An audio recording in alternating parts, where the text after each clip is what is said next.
क्या आपने कभी किसी वृद्धाश्रम के बाहर खड़े होकर उन सूनी, उदास और पत्थराई हुई आंखों को देखा है? वे आंखें जो हर दिन उस मुख्य द्वार की ओर एक उम्मीद से देखती हैं कि शायद आज उनका अपना बेटा उन्हें वापस घर ले जाने के लिए आएगा। जिस बेटे को चलना सिखाने के लिए एक पिता ने अपने घुटने छील लिए, जिस बेटे का पेट भरने के लिए एक माँ ने कई रातें केवल पानी पीकर गुजार दी, वही बेटा जब बड़ा हो जाता है, जब उसके अपने पंख निकल आते हैं, तो उसके पास अपने उन्हीं बूढ़े माता पिता के लिए घर का एक छोटा सा कोना और दो वक्त की रोटी क्यों नहीं बचती? जीवन की उस ढलती हुई संध्या में जब शरीर कांपने लगता है और अपनों के सहारे की सबसे अधिक आवश्यकता होती है, तब इंसान इतना अकेला क्यों हो जाता है? क्या यह केवल समय का फेर है, या इसके पीछे हमारे ही कर्मों का, हमारी ही परवरिश का कोई ऐसा गहरा रहस्य छिपा है जिसे हम अपनी जवानी के अहंकार में समझ नहीं पाते? वर्मा स्टोरीज के सभी आत्मीय श्रोताओं को आपके अपने कथाकार विवेक वर्मा का सप्रेम नमस्कार। रिश्तों की गर्माहट और जीवन के कड़वे सत्यों को टटोलने वाले हमारे इस विशेष अध्याय में आज हम एक ऐसे ज्वलंत और मर्मस्पर्शी विषय पर बात करेंगे जो हर घर की कहानी बनता जा रहा है। आज मैं आपको किसी साधारण व्यक्ति के विचार नहीं, बल्कि साक्षात देवाधिदेव महादेव के उन गूढ़ वचनों को सुनाने जा रहा हूं जो उन्होंने माता पार्वती के एक अत्यंत भावुक प्रश्न के उत्तर में कहे थे।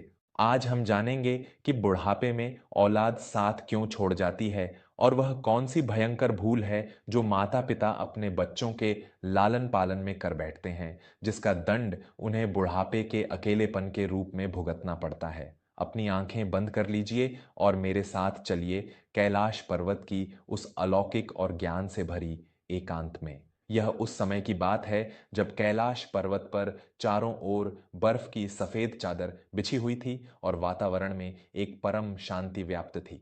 भगवान शिव अपनी गहरी समाधि में लीन थे। उनके समीप ही माता पार्वती विराजमान थीं। माता पार्वती, जो संपूर्ण चराचर जगत की माता हैं, अपनी दिव्य दृष्टि से मृत्युलोक पृथ्वी का अवलोकन कर रही थीं। तभी उनकी दृष्टि पृथ्वी पर एक अत्यंत हृदय विदारक दृश्य पर पड़ी।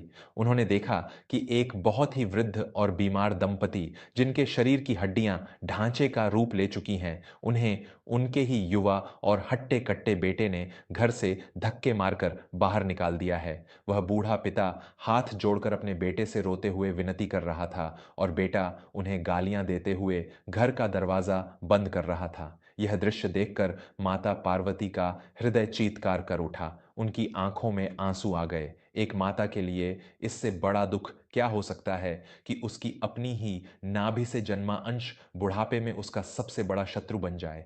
माता पार्वती के आंसुओं की तपन से भगवान शिव की समाधि टूट गई।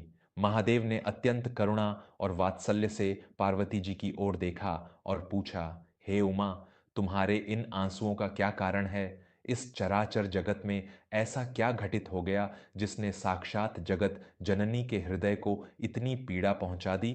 माता पार्वती ने अपने अश्रु पोंछते हुए अत्यंत व्यथित स्वर में कहा, हे प्राणनाथ, हे त्रिलोकीनाथ, आप तो अंतर्यामी हैं। क्या आप मृत्यु लोक के इस भयंकर दृश्य को नहीं देख रहे? मनुष्य योनि, जिसे सर्वश्रेष्ठ कहा गया है, उसमें यह कैसा पतन हो रहा है? जो माता पिता अपना रक्त और पसीना बहाकर एक शिशु को पाल पोस कर बड़ा करते हैं, अपना हर सुख अपने बच्चे पर न्योछावर कर देते हैं, वही बच्चे युवा होने पर इतने निष्ठुर कैसे हो जाते हैं?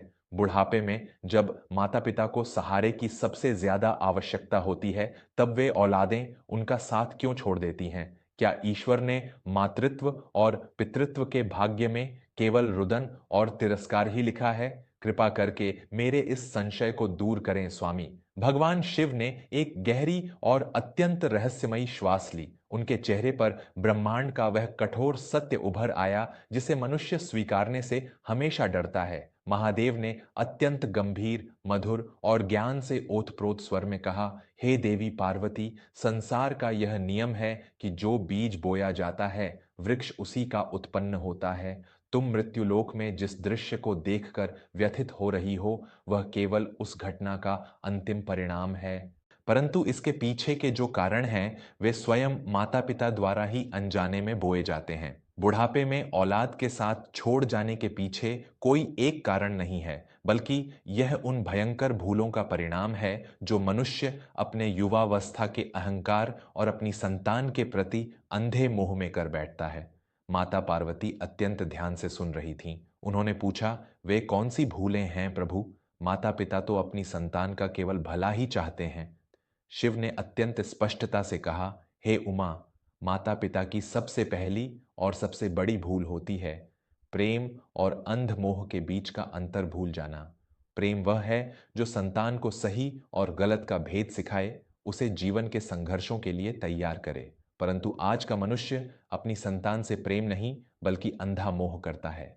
वह सोचता है कि जो कष्ट मैंने सहे हैं वह मेरे बच्चे को कभी न सहने पड़े। इस मोह में आकर माता पिता अपनी संतान को हर सुख, हर भौतिक वस्तु बिना मांगे दे देते हैं। वे बच्चों को जीवन की वास्तविकता, संघर्ष का मूल्य और त्याग का अर्थ कभी नहीं सिखाते। महादेव ने आगे कहा, जब किसी बच्चे को बिना परिश्रम के सब कुछ मिल जाता है तो उसे उस वस्तु के पीछे छिपे माता पिता के पसीने की कोई कीमत नहीं रहती। जिस संतान ने कभी अभाव नहीं देखा, जिसने कभी अपने माता पिता को संघर्ष करते नहीं देखा, वह बुढ़ापे में उन माता पिता के दर्द और उनकी विवशता को कैसे समझ सकता है। जो माता पिता अपनी संतान को केवल सुविधाएं देते हैं और संस्कार नहीं देते, वे वास्तव में अपने लिए एक ऐसा रोबोट तैयार कर रहे हैं जिसके पास दिमाग तो है लेकिन हृदय नहीं। शिव के वचन कैलाश की बर्फीली वादियों में गूंज रहे थे। उन्होंने दूसरी सबसे बड़ी भूल की ओर संकेत करते हुए कहा, हे पार्वती, दूसरा सबसे बड़ा कारण है मनुष्य के अपने ही कर्मों का लौट कर आना। यह संसार कर्मों की एक विशाल प्रतिध्वनि है। आज जो बूढ़े माता पिता अपने बच्चों के दुर्व्यवहार पर रो रहे हैं, उनमें से कई ऐसे हैं जिन्होंने अपनी युवावस्था में अपने माता पिता के साथ भी वैसा ही व्यवहार किया था। बच्चे वह नहीं सीखते जो माता पिता उन्हें मुंह से कहते हैं। बच्चे वह सीखते हैं जो वे अपनी आंखों से अपने माता पिता को करते हुए देखते हैं। इस गूढ़ बात को और अधिक गहराई से समझाने के लिए महादेव ने माता पार्वती को अवंती नगर की एक कथा सुनाई।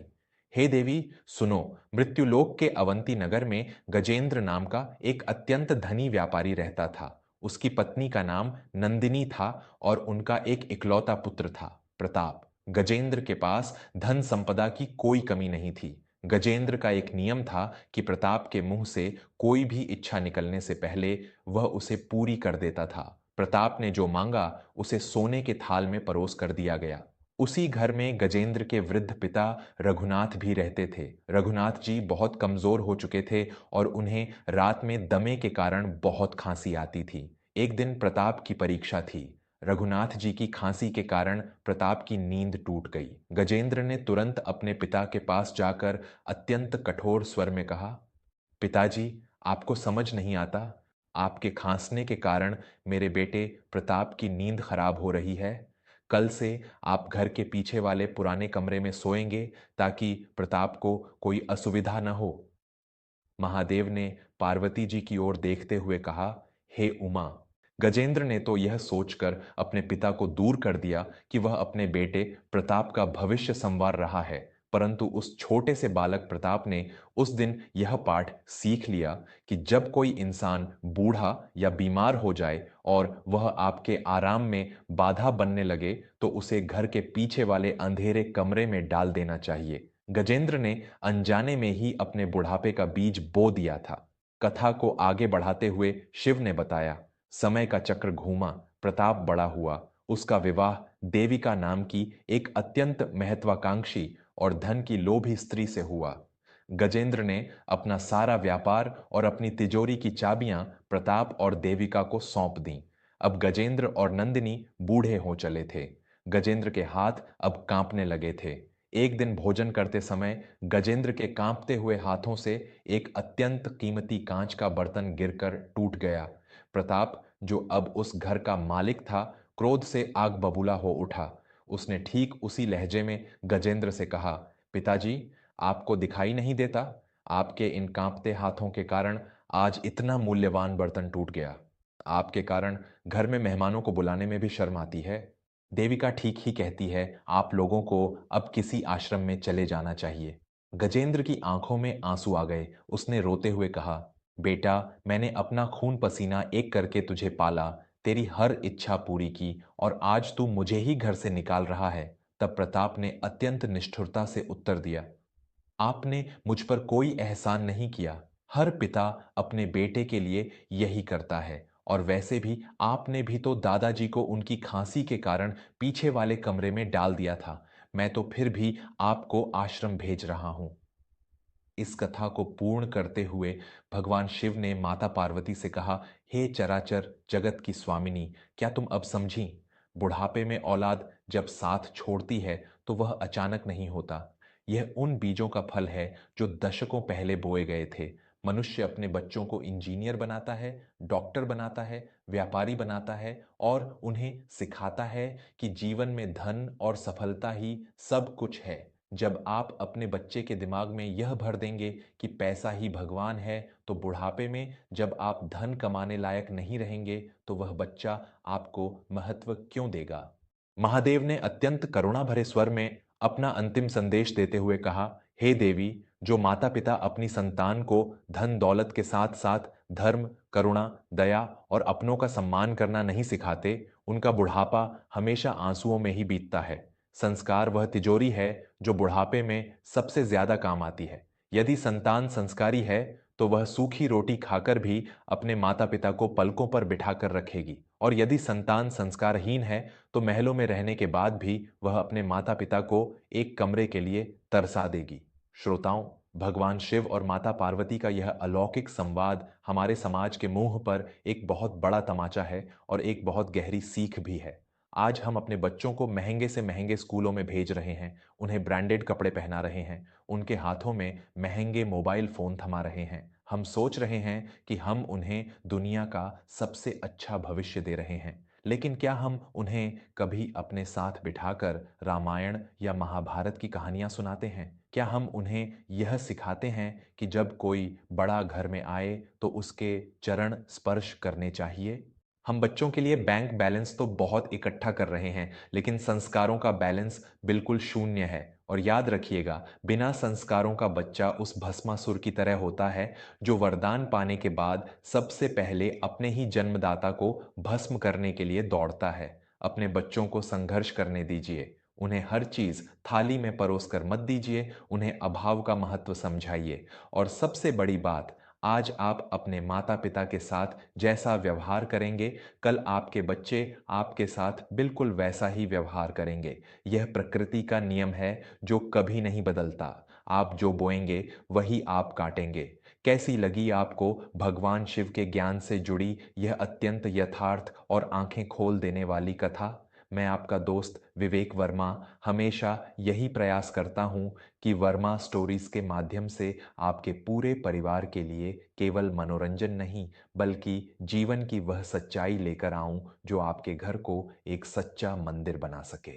यदि आज की इस कथा ने आपके हृदय के किसी कोने को छुआ हो, यदि आपको महादेव का यह संदेश सत्य लगा हो, तो इस कहानी को अपने परिवार, अपने मित्रों और विशेषकर घर की युवा पीढ़ी के साथ अवश्य साझा करें, ताकि कोई भी माता पिता अपने जीवन की संध्या में उन वृद्धाश्रमों की खिड़कियों से बाहर झांकने को विवश न हो। ऐसी ही और भी ऐतिहासिक, ज्ञानवर्धक और हमारे महान संस्कारों से जुड़ी कहानियों को सुनने के लिए हमारे चैनल वर्मा स्टोरीज से जुड़े रहें। हमेशा याद रखें, माता पिता ईश्वर का साक्षात रूप है, उनका सम्मान ही आपकी सबसे बड़ी पूजा है। अपना और अपने परिवार का बहुत ख्याल रखें। धन्यवाद और हर हर महादेव।